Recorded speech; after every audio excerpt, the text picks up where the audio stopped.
Hey, it's Grandpa Vegan. Oh my God. Now I get to tell you all about this last couple of months. I was in a car accident in January 11th.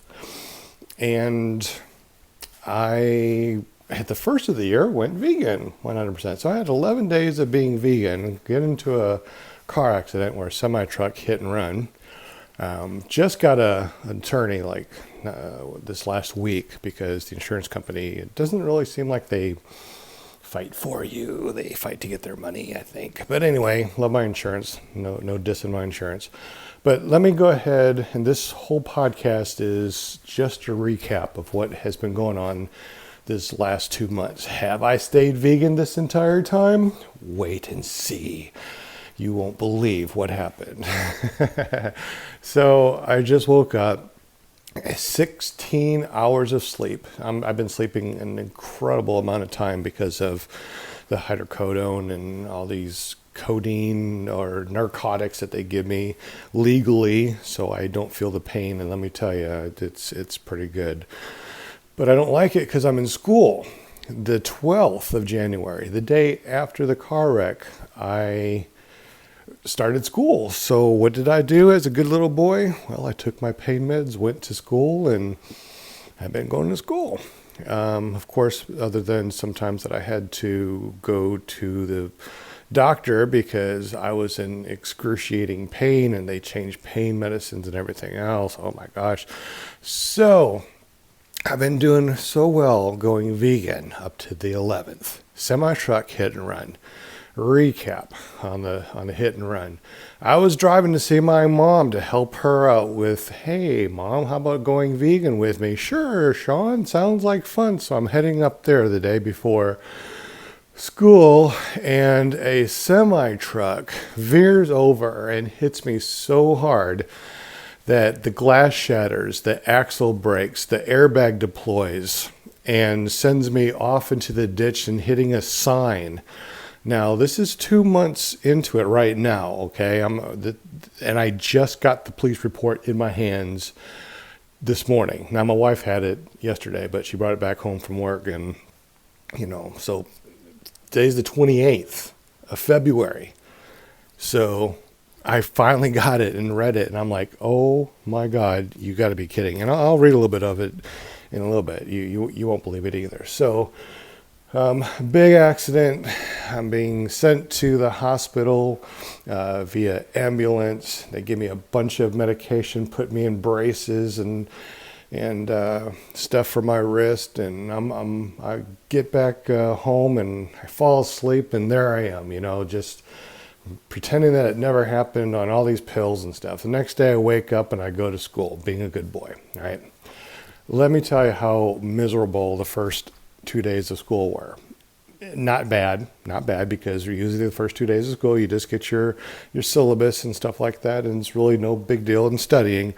The next week, that's when everything happens. That's when you have to really read and study, and exams are coming up and projects to do and getting up with groups and doing things together as groups. Well, that's all fine and dandy. But man, I tell you what, when you can't think straight, you can't remember, and everything that you have is written down on your calendar, which I have 3 calendars, by the way, that keep track of everything that's going on in my life. So I am organized. So me being on all these pills and missing school, I feel so unorganized. I'm in the National Honor Society in school. I'm the vice president of the National Honor Society, and I've been missing my meetings and going there because of this stupid accident. I just can't go. And let me tell you, when I'm on these this medication, it says on the things, be careful when operating heavy equipment. And I'm like, well, I don't want to make a mistake when driving someplace. I mean, my wife tries to get off of work, but she's got to work.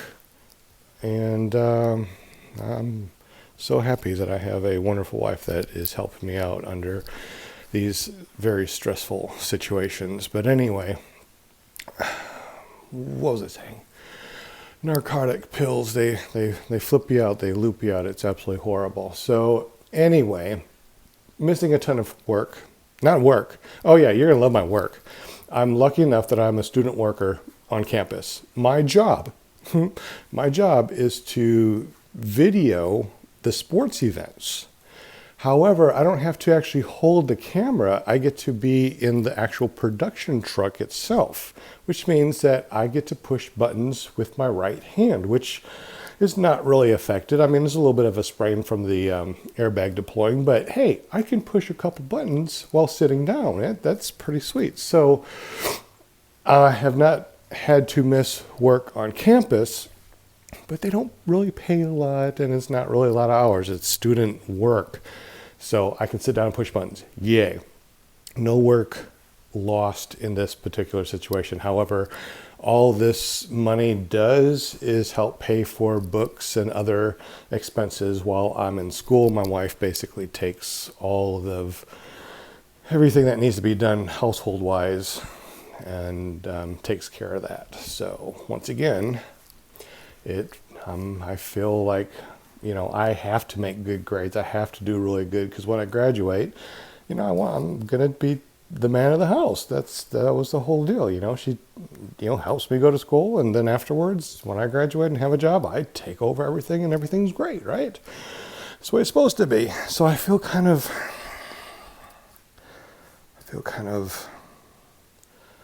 I don't even know what the word is, I mean, someone does something so wonderful for you and you want to be that wonderful person, and something happens to where you can't fulfill your duties, what you want to do, and they don't say anything. I mean, my wife has not said one thing to me saying that, I'm not doing the right thing, I'm not paying bills, and gives me no guilt trip, zero, none, zip.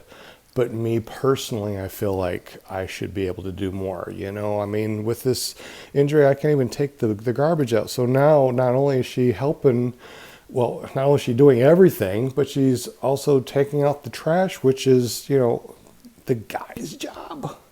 So, and, one of the cool things that my wife and I have in our relationship is that we get Thursday night as date night. We get to go and dance. We take dance classes. I've been taking dance classes for years. That's what we do. In January, we go to the January Jewels, different places every year. And we were all signed up to go to this wonderful dance place, to show off our dance skills after another wonderful year of dance classes. Yeah, no kidding. It was after that car accident. So not only am I not able to dance, but I couldn't go to the January Jewel. Very, very disheartening that my only time that we get to go and do our date night can't do because of this.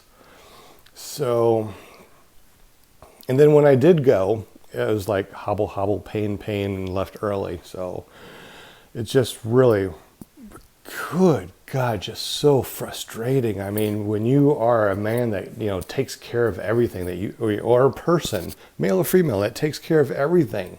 And then something happens and then your partner is like, has to carry all that extra weight on their shoulders. It's disheartening, it's like, anyways, let's get off of that. Anyway, very frustrating to say the least. So missing dance class, missing all this other fun stuff, can't really do anything. I come home from the physical therapy and let me tell you, I know they're doing a good job, but man, the way they make you do stuff, I just got to come home, take some more pain pills, and go to sleep. And I'll tell you what happened last night because I got it. No, I don't have it on my wrist. It was 2:30 in the afternoon, I think, that I went to bed, and didn't wake up until 6:30 this morning. So it was like 16 hours. I think that's what it was. 16 hours of sleep. So, I mean, I'm not even spending time with the family at night. I mean, my whole life has been turned upside down. And today I'm going to go talk with my instructors And actually, I got a physical therapy thing here very soon. And I'll be going to that first. Might have to take some more pain pills because let me tell you, it doesn't feel wonderful afterwards. Go talk to my instructors today and see if there's any way that I can catch up and at least pass this semester. Because if I don't pass, if I have to drop out, because of all these prereqs, you know how it is. It's like I have to take these classes this semester to be able to go to summer school to take those prereqs for me to take the classes that I'm taking in the fall. And then that's it. I'm done. If this doesn't happen, not only I'm pushed back like a year and a half, 2 years. So I can take all the prereqs. So I won't be able to graduate when I want to, when I told my wife that I'll be graduating and be able to get a job and take over. Now she'll be having to do this for another couple years. So it's so unfair that this happened. So what did the guy say, the semi-truck hit and run guy? Well, first of all, it was a semi-truck. He hit me. He took off. I found a person that actually saw the wreck and said that, yeah, he pulled over, stopped, and took off. So, and then I had 2 people that actually stopped, made a statement, saw the wreck, and got a license plate and description. So now I get the police report, and let me take a peek at it real quick. And apparently he didn't get too far down the road and the troopers found him. Let me go to his page real quick. This is like a book. There's so many pages on this police report. You know they charge for police reports now? It costs $10 to get your own police report. I know, right? Crazy. So I'm really glad that our attorney got this. Okay, he said, and I'm not going to quote this because I don't know about the legalities of quoting the police report. So he basically said he was heading down the road. He heard I'm going to quote this, a light bumping noise. A light bumping noise, that's what he heard. So he said that he checked the mirrors and saw nothing, and he pulled over. And then he checked the trailer and saw that there was some dents. So he called up his peeps and said that, there was a dent. And he said it was probably a piece of, quote, road debris. Road debris. Yeah, $10,000 damage to my car, and that's considered road debris with a light bumping noise. Let me tell you something, folks. Be careful driving next to these semi-trucks. Yeah. Anyways, so he called his peeps and said that there was a dent, and he goes, oh, don't worry, you're not responsible for road debris. So he went on. Then later down the road, from here in Conway, he was picked up in Russellville, and his police report still says that he didn't know that he did anything, but he was pulled over by an officer, and then he was told that a man was taken to the hospital. So his statement says that he felt a light bumping noise. He pulled over and assumed that it was road debris and kept on going. Let me tell you, if I didn't have those people that stopped and got his license plate number, which was easy because he pulled over, and his description of his truck, which was easy because he pulled over and then took off, then I would have been up the creek because, number one, my insurance company, I have the $5,000, for, whatever, and uninsured and overinsured and all that stuff, motorist. And I went through that first day and it cost over $5,000 for the hospital visits, MRIs, CTs, x-rays, the ambulance. And the bills have been piling up so much that it's been frustrating for me. Can you imagine you not doing anything wrong? and your whole life has been torn upside down. And now, they say, oh, now you have to get a vehicle, replace your vehicle.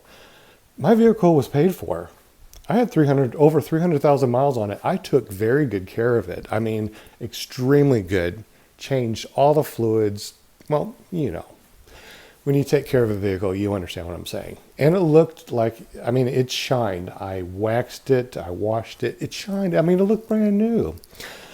So needless to say that because of the miles and the age, it was only worth $1,300. All right, I don't know about you, but when you're not working and not making a lot of money, trying to find a vehicle that's worth $1,300 is stressful. There's nothing out there. For $3,000, you're talking about an old POS that has 200,000 miles on it that probably wasn't taken care of very well. I'm not going to take that chance. Thank goodness it was at the very beginning of the school year. And my grants and loans that I got that were an overage that I usually help that pays for bills and other things like that while I'm in school ended up to be $3,800. So I had $3,800 in my pocket that was supposed to be used for bills and what have you for the semester, and no vehicle. So what do? You have to find one. So the insurance company gave us a rental and gave us 2 weeks worth of free rental. So good, I have 2 weeks to figure this out. In pain, on drugs, trying to go to school, the stress of all of it, trying to find a vehicle was just unbearable. Because let me tell you about trying to find a car for $3,800. It's doable, but I want something that I can have for a while. There was a place in Little Rock that just opened up. And you're going to love this one if you're still with me, because this seems to be kind of a boring. This is more for me than really for anything else, so I can look back to see exactly what happened. Because, after a year of something happening, it's like, what exactly happened? I know this happened, but how about the details? So that's why I'm doing this podcast right now. This is my details. So anyways, there's a place in Little Rock, 30 minutes away or so, that was just put their stuff online with all these vehicles, and they were a wholesaler. And I'm like, ooh, wholesale, really good deals. And I just searched for the vehicles that were $3,800 and under. Guess what was popping up? BMWs, Mercedes-Benz, Jaguars. And I'm like, wait a minute, did I put 38,000? Did I do this wrong? No. $3,800 and under were all of these vehicles. I'm like, okay, what's the catch? So went down there and started driving them. They all drove extremely well. This Mercedes-Benz drove like a dream. It looked beautiful. It shined. Everything was wonderful. And he said $3,800. And I'm like, why is it $3,800? Because I jumped on, Blue Book, and I jumped on Car Gurus and Carfax, which, nothing showed anything wrong with the car. Matter of fact, it even had a Carfax on it. It's like perfectly fine, two owners. And I'm like, this thing's worth $10,000. He goes, well, the engine light's on, and it could be something really major, or it could be something, just minor with the sensors. It's one of those things that happened to Mercedes in 2006. It's just one of those things. It could be something major, or it could be something minor, and they don't want to dig into it and cost a bunch of money. They'd rather just get rid of it at $3,800, and you take the risk. So I took the risk, and I'm the owner of a 2006 Mercedes-Benz. I'm like, holy smokes, it drives like a champion. So anyways, I took it to the Mercedes-Benz over in Little Rock. They did a once-over, said it's a beautiful car. There's really nothing wrong with it. You might want to get some brakes changed on it, but other than that, it's freaking beautiful. So got the oil changed, runs like a champion, and yay, I got a vehicle that I'm driving to campus a half a mile and back home a half a mile. I'm putting a mile on this thing a day when I go to school. Has 110,000 miles. And I've looked, and these cars should have no problem going 200,000 plus. So yeah, I'm happy. Everything turned out great. I got a vehicle, and here I am now, February 28th, with pain still that's not going away, seeing physical therapists, doctors, a risk specialist, and I just got a lawyer. And he said, because the reason why I got a lawyer is because I have not been able to be seen by anybody. I don't know if you've ever been in a car wreck, but doctors do not want to see you in a car wreck. They want payment up front. So I've been having to pay everything up front for all these visits that I've gone to. And ER has been racking up some major bills for me. So I have no clue what my bills are right now, because the lawyer said, don't pay up front anymore. We got this under control. Here's some people that, work with us. Go see whoever you want to see anytime you need to see them, and don't worry about it. And let me tell you, I broke down and cried, because now I don't have to worry about trying to pay all this money that I don't have. And they're really taking good care of me. I won't say who it is right now, but I will definitely follow up with another podcast saying who these people are and how wonderful they have done for me. Oh, and they said, and don't worry about it. You don't have to pay us if you don't get, if the insurance doesn't get paid or whatever. You don't have to pay us. Don't worry about it. So that's another sigh of relief, to say the least. Okay, so anyway, March 1st tomorrow. And I haven't been to school in a week.